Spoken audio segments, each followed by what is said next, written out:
Hello friends, कैसे हैं आप सब। मैं शिवम त्रिवेदी आप सभी का स्वागत करता हूं आपके अपने यूट्यूब चैनल ज्ञान एकेडमी लखनऊ में।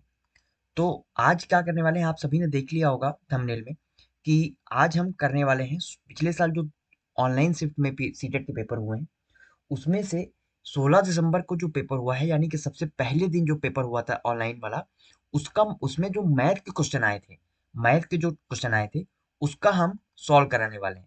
तो ये आपको पता है कि मैथ के टोटल जो क्वेश्चन आते हैं वो मैथ के टोटल 30 क्वेश्चन आते हैं।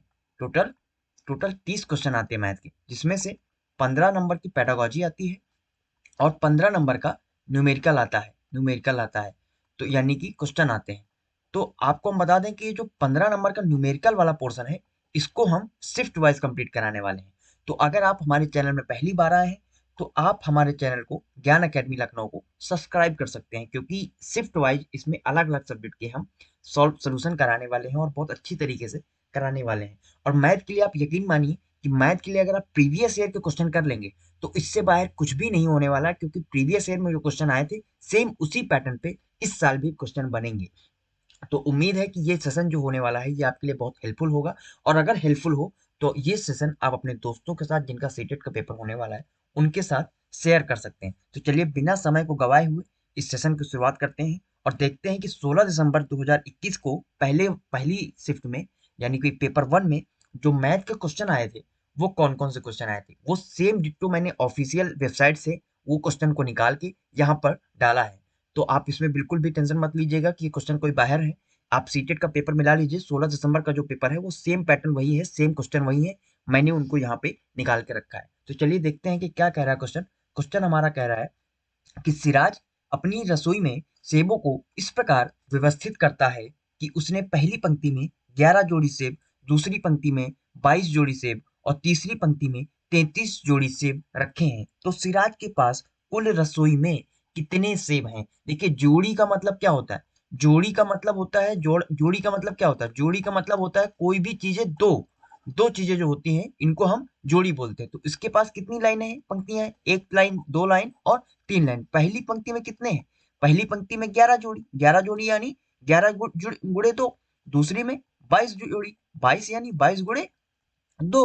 और तीसरी में 33 और 33 यानी 33 गुड़े दो। अब हमसे पूछ रहा है कि रसोई में कुल कितने सेब है, तो इनको सबको सॉल्व कर लेंगे। 11 दूना 22 होता है तो 22 हो जाएगा, 22 दूनी 44 और 33 दूनी 66। अब इन सबको सॉल्व करेंगे तो 4 2 6 6 6 12 और जो है एक कैरी होगा, 3 4 3 7 7 6 13 132। यहाँ पर देखिए 132 कौन सा है, सेकंड ऑप्शन हमारा सही हो जाएगा। तो बहुत आसान था क्वेश्चन था, इसमें कुछ नहीं था ऐसा कुछ करने वाला जिसमें आपको बहुत ज्यादा दिमाग लगाना पड़े। तो चलिए देखते हैं अगले क्वेश्चन को देखते हैं। अगला क्वेश्चन क्या कह रहा है हमसे कि निम्नलिखित कथनों पर विचार करें। अच्छा, विचार करने का मतलब क्या होता है कि विचार करने का मतलब कि इन जो आगे जो कथन दे रखे हैं इनमें से कौन सा सही होगा। यहाँ पे ये नहीं दे रखा कि कौन सा सही है, यहाँ पर सिर्फ इसने कहा विचार करें। विचार करने का मतलब ही होता है कि आगे कौन सा जो कथन दे रखे हैं उनमें से कौन सा कथन सही होगा आपके हिसाब से। तो चलिए देख लेते हैं। सभी अभाज्य संख्याएं विषम संख्याएं होती हैं। ये भाई साहब कह रहे हैं कि सभी अभाज्य संख्याएं विषम संख्याएं होती हैं। तो ऐसा तो जरूरी नहीं कि सभी अभाज्य संख्याएं विषम संख्याएं होती हो। क्यों क्यों नहीं होती, क्योंकि हम जानते हैं कि सभी अभाज्य संख्याओं में कौन कौन सी अभाज्य संख्याएं होती हैं। अभाज्य संख्याएं क्या होती हैं, अभाज्य संख्याएं वो संख्याएं होती हैं जो एक से कटे, किससे कटे, एक से, और उसके बाद फिर किसी और संख्या से ना कटे, वो फिर स्वयं से कटे, स्वयं से कटे।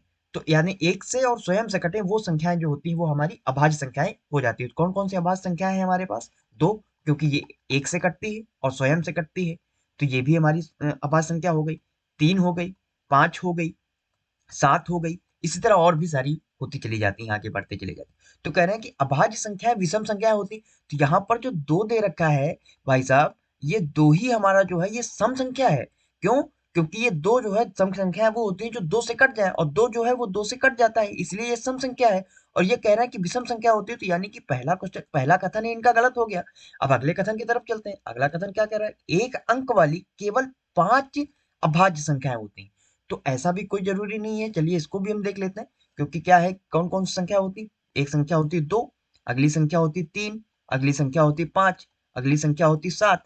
आठ, आठ नहीं होती क्योंकि आठ एक से भी कटती है, आठ दो से भी कटती है, आठ चार से भी कटती है और आठ स्वयं से भी कटती है।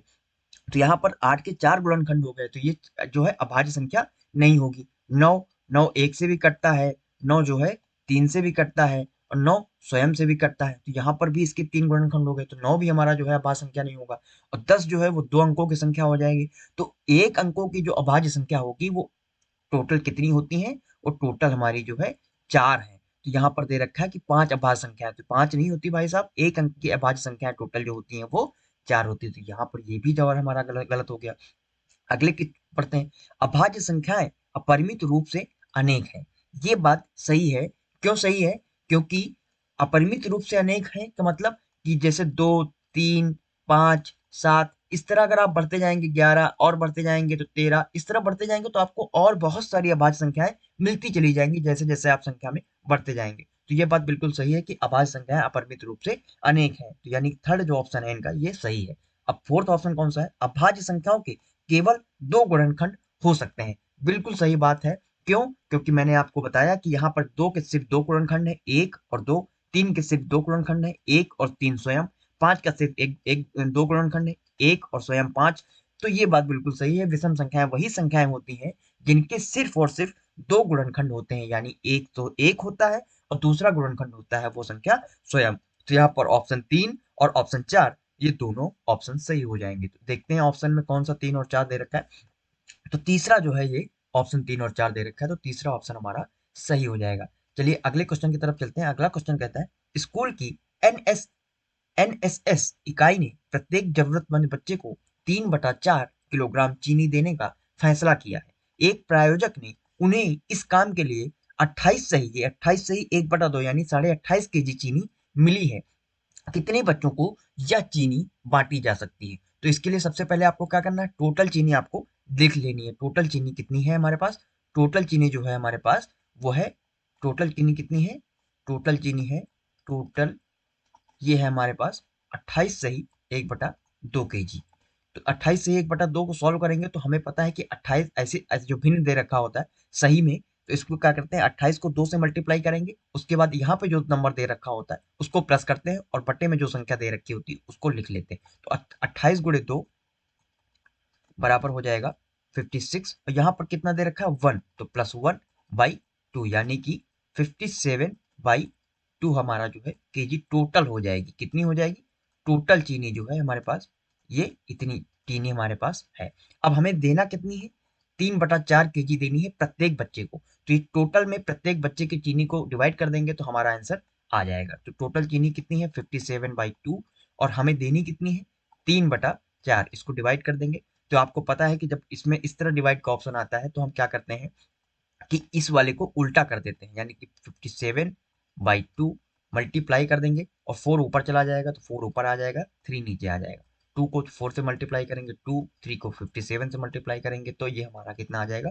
19। 19 मल्टीप्लाई बाई 2 तो कितना आ जाएगा आंसर हमारा? 38। 38 बच्चों को हम टोटल चीनी दे सकते हैं। तो 38 ऑप्शन कौन सा है? पहला ही ऑप्शन हमारा 38 दे रखा है। चलिए अगले क्वेश्चन की तरफ देखते हैं क्या कह रहा है क्वेश्चन हमारा। बहुत आसान से क्वेश्चन आते हैं, इसमें आपको ज्यादा परेशान होने की जरूरत नहीं है। आप बस सिर्फ और सिर्फ प्रीवियस ईयर के क्वेश्चन कर लीजिए।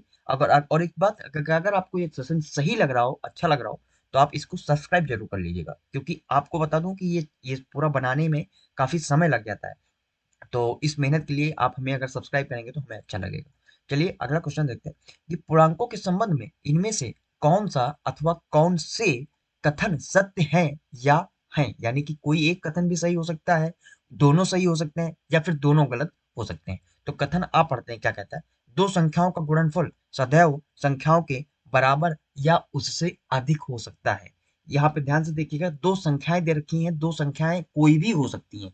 अब वो संख्या आपके ऊपर है कि आप कोई भी संख्या ले सकते हैं। मान लीजिए मैंने पहली संख्या ले ली 4 और दूसरी संख्या ले ली मैंने 0.25, और इसको मल्टीप्लाई करेंगे 0.25 को, तो हमारा आंसर कितना आ जाएगा? 1। अब ये कह रहे हैं कि दो संख्याओं का गुणनफल सदैव संख्याओं के बराबर या उससे अधिक हो सकता है। तो ये बात तो गलत हो गई, क्योंकि एक जो है, एक क्या है, एक हमारा 4 से कम है। तो यहाँ पर ये कह रहे हैं बराबर हो या फिर उससे अधिक हो, तो ये पहली इनकी कंडीशन तो गलत हो गई, क्योंकि एक जो हमारा, जो हमने दो संख्या ली उनमें से एक जो आंसर आया वो हमारे 4 से कम है। तो जो पहली संख्या यानी कथन आ है ये गलत हो जाएगा। अब कथन बा की तरफ बढ़ते हैं। दो संख्याओं का जोड़ सदैव संख्याओं के बराबर या उससे अधिक होगा। क्या कह रहा है कि जो दो संख्याएं हैं उनका जोड़ जो है वो सदैव संख्याओं के बराबर या फिर उससे अधिक होगा। तो यहाँ पर एक चीज और देखिएगा, यहाँ पर इन्होंने दो संख्याओं की बात की है। दो संख्याएं वो कोई भी संख्या हो सकती है। मान लीजिए मैं आपसे कहूं कि आप 4 में से -2 ऐड कर दीजिए। अब इसने ये नहीं कहा कि यहाँ पर माइनस नहीं कर सकते आप, इसने कहा कि दो संख्याओं का जोड़। तो हम आपसे कह रहे हैं कि 4 में -2 ऐड कर दीजिए। तो आप क्या करेंगे, 4 प्लस माइनस में 2 ऐड करेंगे। तो इसको कैसे सॉल्व करेंगे, इसको सॉल्व करेंगे 4 माइनस 2 और आंसर हमारा आ जाएगा 2। तो ये कह रहे हैं कि ये भी सही है कंडीशन, क्योंकि सही है, क्योंकि ऐसा नहीं दे रखा कि आप माइनस माइनस की संख्या नहीं ले सकते। तो इसको हम सॉल्व करेंगे, देखेंगे क्या कहना है कि दो संख्याओं का जोड़ सदैव संख्याओं के बराबर या उससे अधिक हो सकता है। तो ऐसा नहीं है, क्योंकि हमारा जो आंसर आया वो संख्या से कम आया। तो यानी कि इनका जो दूसरा कथन है, ये दूसरा कथन भी गलत हो जाता है। यानी कथन आ और कथन बा दोनों गलत हैं। ये कौन सा ऑप्शन में दे रखा है, ऑप्शन सेकंड में दे रखा है कथन, ये दोनों आ और बा असत्य हैं। चलिए आगे की तरफ चलते हैं, अगले क्वेश्चन की तरफ। अगला क्वेश्चन क्या कह रहा है, अगला क्वेश्चन कह रहा है रिंकी के पास जलेबी की 3 थाली है, थाली आ, थाली बा, थाली सा। थाली आ में केवल एक जलेबी, थाली बा में 5 जलेबी और थाली सा में 3 जलेबी है। वह 3 थालियों में बराबर जलेबियां रखना चाहती है। निम्नलिखित में कौन सा कथन सही है। तो चलिए हम 3 थाली बना लेते हैं। मान लीजिए कि ये रिंकी की 3 थालियां हो गई, माफ करिएगा ये थोड़ा सा गलत हो गया। तो मान लीजिए कि ये रिंकी की 3 थालियां हो गई, थाली आ, थाली बा और थाली सा। पहली थाली में कितना दे रखा है, पहली थाली में दे रखा है एक जलेबी। दूसरी थाली में यानी कि थाली बा में, आ में दे रखा है एक, बा में दे रखा है 5 और सा में दे रखा है 3। 3 थालियां। अब इन तीनों का एवरेज निकालते हैं। तीनों का एवरेज निकालने के लिए हम क्या करते हैं, तीनों को पहले मल्टीप्लाई कर देंगे, 1 प्लस 5 प्लस 3 और उसके बाद उतने नंबर से डिवाइड कर देते हैं जितनी जितनी चीजें होती हैं। तो यहाँ पे कितनी थालियां हैं, 3 थालियां हैं, तो 3 थालियों से डिवाइड कर देंगे। 5 प्लस 1 6 और 6 प्लस 3 यानी कि 9, 9 बाई 3 3 3। इसका जो हमारा एवरेज आएगा वो कितना आ जाएगा, वो आ जाएगा 3 आ जाएगा। तो हमें प्रत्येक थाली में 3 3 करना है। तो 3 3 करने के लिए हम क्या करेंगे, बा वाली थाली से, यहाँ पे 5 है, बा वाली थाली से हम निकाल के आ वाली में +2 कर देंगे, यहाँ से यहाँ और यहाँ पे -2 कर देंगे। तो क्या होगा कि यहाँ पर जो हमें 3 बचेंगी, यहाँ पर एक थी, 2 और आ जाएंगी, 3 हो जाएंगी और यहाँ पर पहले से 3 है और हमें चाहिए कितनी, हमें 3 ही 3 करनी है। तो हम बा वाली से आ वाले में 2 भेज देंगे। तो चलिए ऑप्शन देखते हैं, ऑप्शन क्या कहते हैं। थाली बा में से 2 जलेबी उठाकर थाली आ में रखना। यही बात हम कह रहे थे आपसे, यही हमने किया भी, यही पहली चीज सही हो जाएगी। हमने थाली बा से थाली आ में 2 जलेबियां ऐड की, तो पहला ही ऑप्शन हमारा सही हो जाएगा। अब ऐसे ऑप्शन जब आपको मिल जाते हैं, पहला ही ऑप्शन सही हो गया, तो ये सब क्वेश्चन क्या करते हैं, ये सब क्वेश्चन जो है आपके समय को बचाते हैं। आपको फिर और आगे क्वेश्चन पढ़ने की जरूरत नहीं है, आप यहीं पे अपना क्वेश्चन को टिक करिए और आगे बढ़िए। अब चलिए अगले क्वेश्चन की तरफ चलते हैं। अगला क्वेश्चन कह रहा है यदि 6 और 7 का लघुत्तम समापवर्तक, एलसीएम ऑफ कितने का, एलसीएम जो है 6 और 7 का लघुत्तम समापवर्तक एक्स वाई के लघुत्तम समापवर्तक का आधा, और यदि एक्स का मान 12 और वाई का मान क्या होगा। तो हम चलिए इसको सॉल्व करते हैं। एलसीएम ऑफ 6 7 जो है किसके बराबर है, एक्स वाई के एलसीएम के आधे के बराबर है। तो चलिए इसको सॉल्व कर लेते हैं। इसको सॉल्व करेंगे 6 मल्टीप्लाई बाई 7 बराबर एक्स की वैल्यू दे रखी, एक्स की वैल्यू कितनी दे रखी 12 और हमें वाई की वैल्यू निकालनी है बाई 2। तो ये हमारा हो जाएगा 42। ये दो हमारा उठ के यहाँ पे आ जाएगा, ये दो है जो है इधर आ जाएगा। तो 42 multiply by 2 is equal to 12 multiply by y. तो वाई की वैल्यू निकालेंगे, तो वाई की वैल्यू हो जाएगी 42 मल्टीप्लाई बाई 2 अपॉन 12। तो 6 हो जाएगा, 2 से काटेंगे और 6 7 जा 42। तो y की वैल्यू जो है वो हमारी 7 आ जाएगी। तो 7 इसमें देखिए कहाँ पे है, 7 हमारा ये वाला आंसर हो जाएगा, फोर्थ आंसर जो हो जाएगा। चलिए आगे की तरफ चलते हैं। अगला क्वेश्चन कह रहा है कि निम्नलिखित में ये 2.9 इतना क्वेश्चन दे रखा का सबसे अच्छा सन्निकट, सन्निकट की बात कर रहा है। अच्छा सन्निकट क्या होता है, सन्निकट वो होता है कि मान लीजिए कि कोई भी एक दे रखा है संख्या, दो दे रखी है, तीन दे रखी है, तो इसका सन्निकट क्या होगा। सन्निकट का मतलब होता है कि 0.5 से ज्यादा दूर ना हो। 0.5 से ज्यादा दूर होने का मतलब कि अगर 1.49 दे रखा है तो पूछा जाएगा कि ये किसके सन्निकट है। तो 1.49 किसके सन्निकट हुआ, ये 1 के सन्निकट हुआ, क्योंकि ये 0.5 से कम है। यहाँ पर 0.49 जो है वो 0.5 से कम है, 5 यानी 50 लिख सकते हैं इसको। तो ये हमारा जो है किसके सन्निकट हुआ, ये 1 के सन्निकट हुआ। अच्छा, यहाँ पर 1.51 दे रखा हो तो ये किसके सन्निकट हो जाएगा, ये हमारा जो है ये 2 के सन्निकट हो जाएगा। क्यों, क्योंकि यहाँ पर 0.5 से आगे निकल गया ये, और 0.5 से आगे निकल गया यानी कि एक से आगे 0.5 तक रहेगा, तो ये 1 के सन्निकट होगा, लेकिन 0.5 से एक्स्ट्रा निकल गया तो ये 2 के सन्निकट हो जाएगा। तो इस तरह इसमें जो देखते हैं, इस वाले क्वेश्चन में हम देखते हैं कि ये किसके सन्निकट है। तो 2.9 का मतलब क्या हो गया, 2.9 किसके सन्निकट होगा, ऑब्वियस बात है, यहाँ पर 0.1 का अंतर आ रहा है, और 0.1 का अंतर का मतलब कि ये किसके सन्निकट हो गया, 3 के सन्निकट हो गया। अगला हमारा दे रखा है 7.49, तो ये किसके सन्निकट हो गया, ये हमारा जो है 8 के सन्निकट नहीं होगा। क्यों, क्योंकि यहाँ पर अगर हम 0.5 ऐड करेंगे तो ये हमारा पूरा 8 तक नहीं पहुंचेगा, और ये हमारा जो है ये 7 के सन्निकट हो जाएगा। क्यों, क्योंकि ये 0.5 से कम है, तो ये वाला हमारा जो है ये 7 के सन्निकट हो जाएगा। अगला देखते हैं 11.51। 11.51 किसके सन्निकट हो जाएगा, ये 12 के सन्निकट हो जाएगा। ये 11 के सन्निकट इसलिए नहीं होगा क्योंकि ये 0.5 से ज्यादा है, यहाँ पर 1 दे रखा है, और ये हमारा जो है 12 के सन्निकट हो जाएगा। तो देख इसको क्या लिखेंगे, 3 मल्टीप्लाई बाई 7 डिवाइडेड बाई 12। तो इसमें कौन सा है हमारा, इसमें कौन सा आ जाएगा, ये वाला हमारा जो है सही हो जाएगा, 3 मल्टीप्लाई बाई 7 डिवाइडेड बाई 12। तो ये वाला हमारा आंसर जो है वो सही हो जाएगा। चलिए अगले क्वेश्चन की तरफ चलते हैं। अगला क्वेश्चन कह रहा है, जया पहली कक्षा में पढ़ रही है, बिल्कुल सही बात है, कि शिक्षिका ने उसे कुछ चित्र काट दिए, घड़ी की एक बैटरी दी, ठीक है, संतरा दिया, आइसक्रीम कोन, मोमबत्ती, किताब और एक स्टील का गिलास दिया। शिक्षिका ने जया को क्या क्या दिया, चलिए एक बार देख लेते हैं। शिक्षिका ने ग्लास को क्या उसको जया को क्या क्या दिया। सबसे पहले तो जया को कुछ कार्ड दिए, जैसे कि घड़ी की एक बैटरी, घड़ी की बैटरी यानी कि सेल जो होता है हमारे घरों में वो, तो सेल हमारा ऐसा होता है, बिल्कुल। संतरा, संतरा दिए, तो संतरा कैसा होता है, संतरा हमारा गोल होता है। आइसक्रीम दिए, आइसक्रीम कोन दी, आइसक्रीम की कोन दे दिया, ठीक है, चलिए आइसक्रीम की कोन दे दिया। मोमबत्ती दी, बिल्कुल मोमबत्ती दे दिया, चलिए मोमबत्ती भी ऐसी ही होती है लगभग लगभग। और एक किताब दी, चलिए किताब दे दिया। तो और एक क्या दिया, एक स्टील का गिलास दिया है, चलिए स्टील का गिलास दे दिया है। शिक्षिका ने जया को एक जैसी आकृतियों वाले वस्तुएं उठाने को कहा, उसने उठाया घड़ी की बैटरी, ठीक, मोमबत्ती और स्टील का गिलास, यानी कि तो उसने उन सभी वस्तुओं को समान विशेषता के आधार पर अलग कर दिया जो है।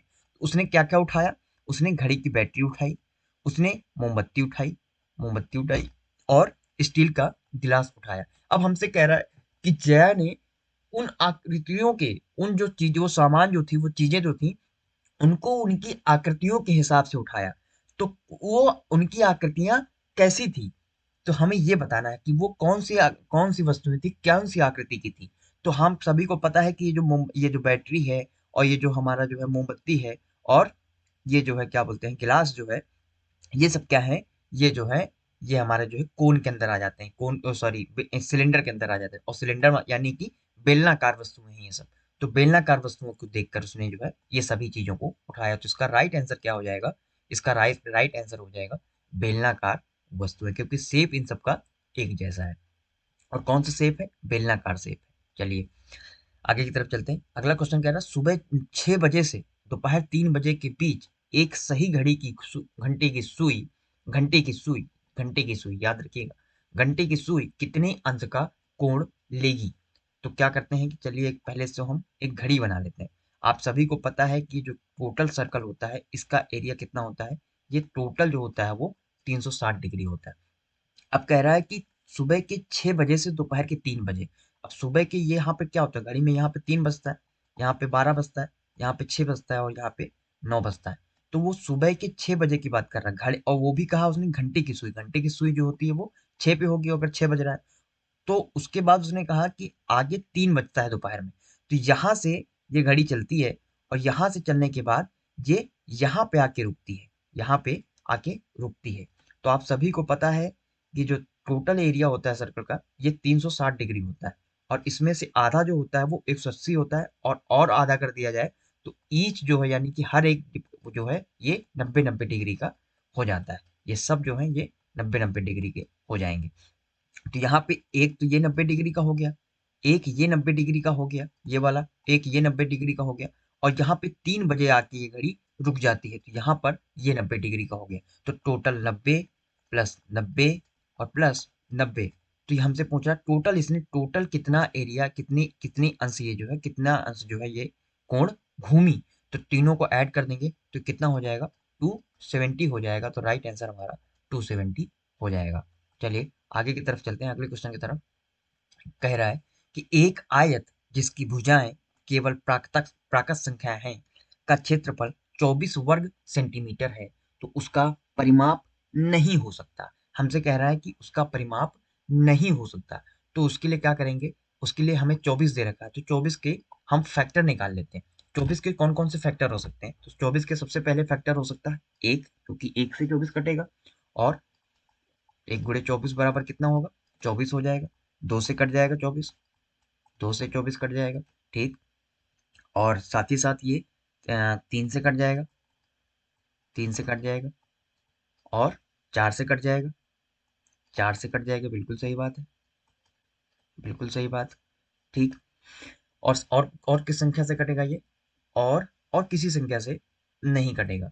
तो अब हमसे कह रहा है कि जो है उसका परिमाप नहीं हो सकता है, नहीं के बारे में बात करना है। तो हमें पता है कि आयत का परिमाप क्या होता है, आयत का परिमाप क्या होता है, आयत का परिमाप होता है 2L प्लस बी, बाई गुणे लंबाई प्लस चौड़ाई। तो हम एक एक को देख लेते हैं रख के इसमें, कि हमें कौन कौन सी चीजें, कौन सा परिमाप नहीं हो सकता है। आप मान लीजिए जैसे पहले वाले को रख लेते हैं, तो हम यहाँ पर पहले वाले को रखेंगे 1 प्लस 24, तो हमारा कौन सा हो जाएगा, 24 एक 25, और 25 मल्टीप्लाई बाई 2, 2 गुणे 25 बराबर 50। तो हमारा जो है 50। क्वेश्चन को देखते हैं, यहाँ पे पहले का 50 हो गया, दूसरे को देखते हैं, तो दूसरा हमारा कितना आ जाएगा, 2 प्लस 12, तो 12 और 14 हो जाएगा, और 14 डिवाइडेड 2 हो जाएगा, तो 2 मल्टीप्लाई बाई 14, तो 28 हो जाएगा। 28 भी है हमारा इसमें, अब ये भी सही है। 3 को देखते हैं, 30 वाले को, 2 3 प्लस 8, तो कितना हो जाएगा, 11 मल्टीप्लाई बाई 2 यानी कि 12, तो 12 भी है इसमें। और तीसरा वाला देख लेते हैं, ये कितना है, 4 प्लस 6, यहाँ पे 2, तो कितना हो जाएगा, 10 मल्टीप्लाई बाई 2, तो कितना हो जाएगा, 20 हो जाएगा। तो 20 भी हो गया। तो यानी कि ये जो हमारा 25 सेंटीमीटर दे रखा है, 25 सेंटीमीटर ये वाला नहीं हो सकता, तो यही राइट आंसर हो जाएगा। चलिए आगे की तरफ चलते हैं, अगले क्वेश्चन की तरफ चलते हैं। अगला क्वेश्चन हमसे कह रहा है कि किसी मानचित्र पर 1 सेंटीमीटर की दूरी भूमि पर 400 किलोमीटर की दूरी को निरूपित करता है। यानी कि कोई मानचित्र दे रखा है, और मानचित्र में 1 सेंटीमीटर बराबर जो है रियल लाइफ, जो लाइफ है यानी कि उसमें वो कितनी है, 400 किलोमीटर के बराबर दे रखी है। यानी कि क्या दे रखा है, क्या दे रखा है कि 1 सेंटीमीटर, 1 सेंटीमीटर बराबर किसके है, 400 किलोमीटर के बराबर दे रखा है। 1 सेंटीमीटर मैप में, और ये 400 जो रियल रियल में है। तो यदि भूमि पर दो नगर 3400 किलोमीटर की दूरी पर स्थित है, तो उसकी उसको मानचित्र पर उसकी दूरी क्या होगी। तो हमारी जो नगरों की दूरी कितनी है, नगरों की दूरी है 3400 किलोमीटर।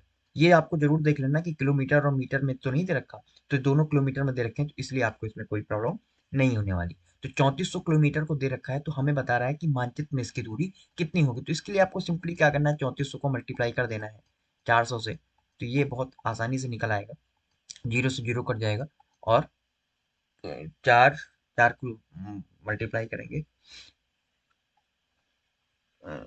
8.5 आ जाएगा, 8.5 आ जाएगा हमारा जो है आंसर। तो इसमें देख लेते हैं कि 8.5 किस में दे रखा है, 8.5 सेंटीमीटर। 8.5 को हम क्या बोल सकते हैं, 8.5 को हम 8.5 भी बोल सकते हैं, 8.5 बोल सकते हैं। तो 8.5 सेंटीमीटर हमारा ये राइट आंसर हो जाएगा। चलिए आगे की तरफ चलते हैं, अगले क्वेश्चन की तरफ। अगला क्वेश्चन हमसे कह रहा है कि 800 मीटर की एक दौड़ में अनूप को पहले 100 मीटर पूरे करने में 14 सेकंड लगे, अगले 100 मीटर को कंप्लीट करने में 2 सेकंड ज्यादा लगते हैं और अगले 100 मीटर को करने में पिछले वाले से 2 सेकंड ज्यादा लगते हैं। यदि यह प्रक्रिया समाप्त होने तक चलती है, अनूप को दौड़ को पूरा करने में कितना समय लगेगा? तो हमसे क्या कह रहा है? हमसे कह रहा है कि पहले जो 100 मीटर है, 100 मीटर है उसको कंप्लीट करने में कितना? 14 सेकंड। नेक्स्ट वाले जो 100 मीटर है उसको कंप्लीट करने में 16 सेकंड, क्योंकि +2 सेकंड का हो रहा है। अगले वाले में, अगले 100 में से जो है 18 सेकंड। इसी तरह हमें 8 बार करना है, तो 8 बार करने के लिए 20, अगले में 22 सेकंड लगेंगे, अगले में 24 सेकंड लगेंगे और उसके आगे वाले में 26 और उसके आगे वाले में 28। तो हमें बताना है कि टोटल कितना समय लगेगा। तो इन सबको मल्टी बराबर कर लेंगे। तो इन सबको बराबर करने के लिए क्या करेंगे, हम मान लेते हैं कि इसमें एक्स्ट्रा 20 को मीडियम मान लेते हैं, तो इसमें 22 है, एक्स्ट्रा 2, तो ये इसको दे देंगे तो ये भी 20 हो जाएगा। इसमें 4 एक्स्ट्रा है, इसको दे देंगे तो ये भी 20 हो जाएगा। इसमें 6 एक्स्ट्रा है, ये इसको दे देगा तो ये भी 20 हो जाएंगे। तो ऐड कर लेते हैं, 20, 20 40, 20 60, 20 80, 20 100, 120 और 160 और प्लस 28। 160 प्लस 28 ये कितना हो जाएगा? सॉरी, 140, 140 हो जाएगा। 140 प्लस 120, 28 हो जाएगा। तो ये टोटल कितना हो जाएगा? 168 हो जाएगा। तो 168 किसके बराबर हो जाएगा? 168 सेकेंड जो है टोटल हो जाएंगे। तो इसको अगर हम मिनट में डिवाइड करेंगे तो 1 मिनट में कितने सेकेंड होते हैं? 60 सेकेंड होते हैं। तो कितना होगा? 120 सेकेंड जो है वो किसके बराबर होंगे? 2 मिनट के बराबर होंगे। 2 मिनट के बराबर होंगे। और उसके बाद हमें कितना एक्स्ट्रा बच रहा है? उसके बाद हमारे पास 48 सेकेंड एक्स्ट्रा बच रहा है। तो 2 मिनट 48 सेकेंड हमारा राइट आंसर हो जाएगा। तो ये हमारा राइट आंसर हो जाएगा। चलिए आगे की तरफ चलते हैं, अगले क्वेश्चन की तरफ। प्रत्येक संख्या को अंकों की पहचान कर अगली संख्या बताएं। प्रत्येक संख्या को अंकों को पहचान कर अगली संख्या को बताना है। तो इसके लिए क्या करेंगे, चलिए देख लेते हैं क्या करना है। 910, 910, 910 में माइनस करिए। 910 में क्या माइनस करें कि 82 आ जाए? तो 910 में सिंपली से जो है 821 माइनस कर देते हैं। तो इसको माइनस करेंगे कितना आएगा? इसको माइनस करेंगे तो आएगा 9 और यहाँ पे 10, 8, 89। यहाँ पे इन दोनों के बीच में कितना डिफरेंस है? 89 का। चलिए आगे वाले में देख लेते हैं, आगे वाले में कितना डिफरेंस है। 821 को 732 से डिवाइड कर माइनस करेंगे तो इसमें कितना आएगा? 9 और इसमें भी 80। तो इसमें भी जो है हमारे दोनों के बीच में 89 का अंतर आ रहा है।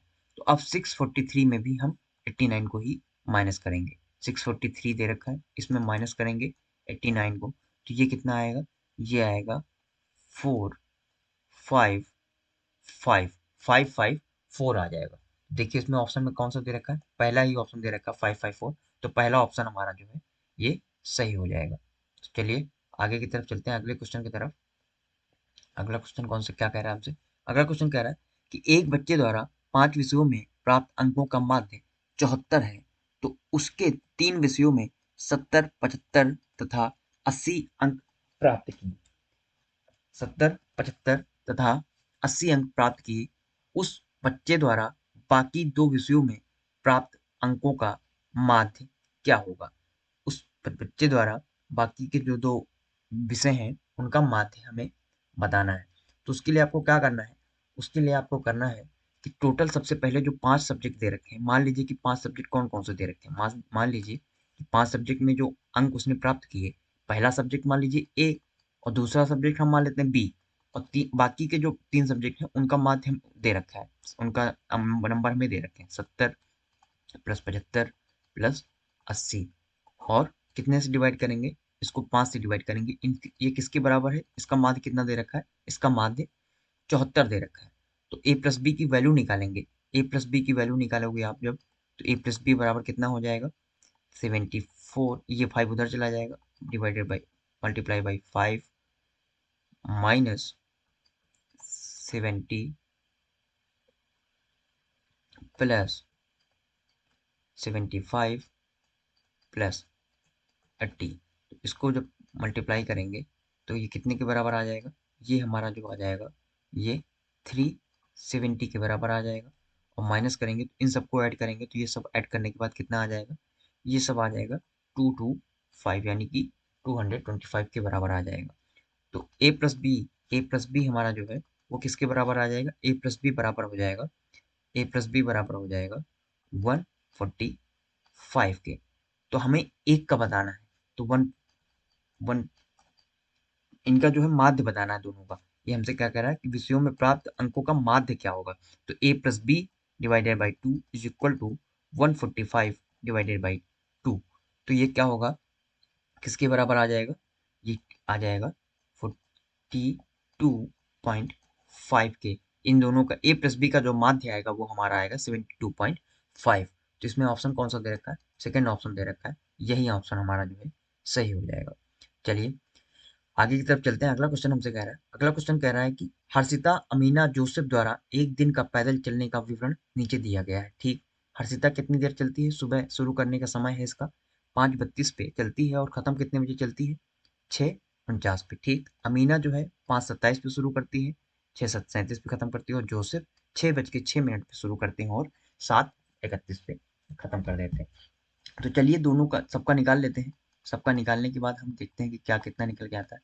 हर्षिता का अगर हम टाइम निकालेंगे तो हर्षिता ने 5:32 पे शुरू किया यानी कि 28 मिनट इधर और 49, टोटल 28 प्लस 49 7 और 7, यानी कि हर्षिता ने टोटल 1 आवर और 17 मिनट चला।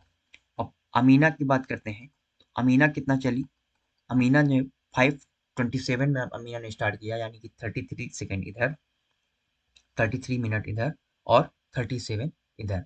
33 प्लस 37 यानी कि 0 और 7। यहाँ पर अमीना कितना चली, अमीना चली 1 आवर और 10 मिनट। और अब जोसेफ की बात करते हैं, तो जोसेफ कितना चले, जोसेफ चले हैं 6:06 पे यानी कि 7:06 तक 1 आवर और उसके बाद 25 1 आवर 25 मिनट। अब ये कंडीशन दे रखा है तो इसको हमें देखना है कि कौन सी कंडीशन इसमें सही बैठती है। हर्षित और अमीना समान समयावधि के लिए चले, तो ये तो गलत हो गया क्योंकि हर्षित 1 घंटा 37 मिनट 17 मिनट चले और अमीना जो है 1 घंटा 10 मिनट चली, तो ये पहला वाला तो गलत हो गया। जोसेफ अमीना से 8 मिनट ज्यादा चला, तो जोसेफ जो है 1 घंटा 25 मिनट चला और अमीना कितना चली 1 घंटा 15 मिनट, यानी जोसेफ 15 मिनट ज्यादा 10 मिनट, अमीना जो है 1 घंटा 10 मिनट चली, तो जोसेफ जो है अमीना से 15 मिनट ज्यादा चला, ये कह रहा 8 मिनट, तो ये भी गलत हो गया। तीसरा कहता है जोसेफ हर्षित से 15 मिनट ज्यादा चला, जोसेफ हर्षित से 15 मिनट ज्यादा चला, नहीं 15 मिनट नहीं, टोटल 13 मिनट ज्यादा चला, 13 मिनट, तो ये भी गलत हो गया। अगला कहता है अमीना सबसे कम चली, तो अमीना सबसे कम चली ये देख लेते हैं। अमीना 1 घंटा 10 मिनट चली, ये 1 घंटा 17 मिनट और ये 1 घंटा 25 मिनट, तो ये बात बिल्कुल सही हो जाती है कि अमीना जो है 1 घंटा 10 मिनट यानी सबसे कम चली। तो ये था आज का हमारा टोटल सेशन मैथ का। अगर आपको ये हमारा सेशन सही लगा तो आप हमारे चैनल को सब्सक्राइब करें और साथ ही साथ अपने दोस्तों के साथ शेयर करें। और हम आपको बता दें कि ऐसे और भी शिफ्टों में जो क्वेश्चन आए हैं उन उन शिफ्टों को हम आने वाली समय में जरूर कराएंगे। तो चलिए इस सेशन को यहीं पे एंड करते हैं। Thank you so much.